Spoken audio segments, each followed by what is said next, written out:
Jeste li primijetili da se vaši problemi često ponavljaju, da je tematika slična, samo su okolnosti različite?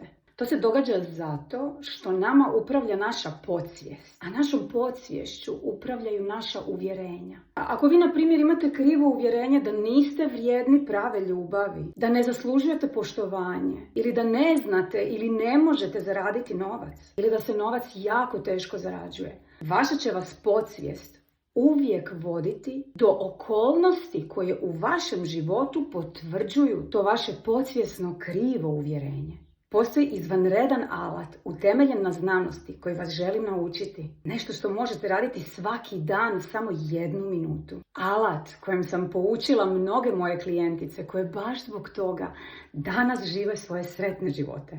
Bit će mi čast da ovom alatu poučim baš vas. Priključite se moje online radionici kako riješiti svaki životni problem i ostavite svoja kriva uvjerenja tamo negdje daleko iza sebe. Vrijeme je da konačno živite život kakav ste oduvijek željeli.